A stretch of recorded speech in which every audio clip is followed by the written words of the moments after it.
Today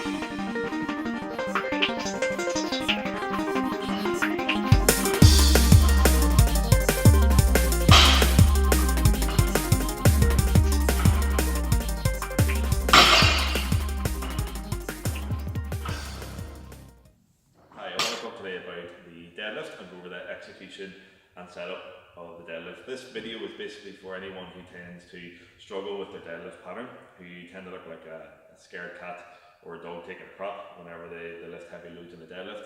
Maybe just struggle to get in the position or don't feel the deadlift in the right places, or maybe don't know where they should feel the deadlift. What it isn't is a video based around how to lift the most amount of load on a deadlift. Going through the setup and execution, 100%.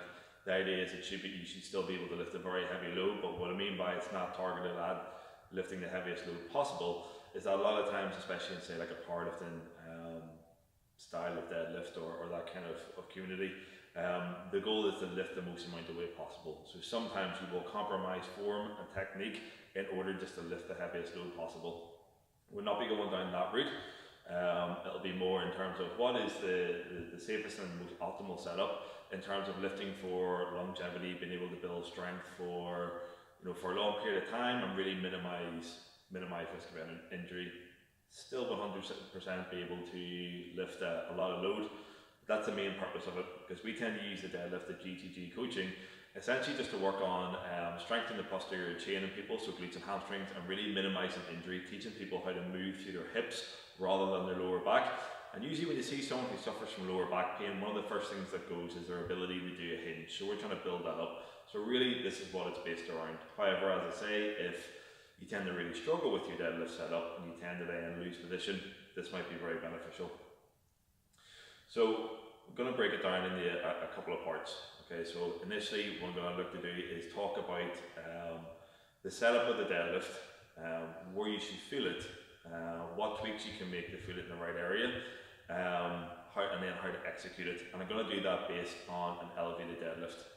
I'm going to make a second video after that. The second video we're going to talk about the more sort of finer points of how to breathe and brace correctly, set up a good head position for your deadlift, and then how to deadlift from the floor.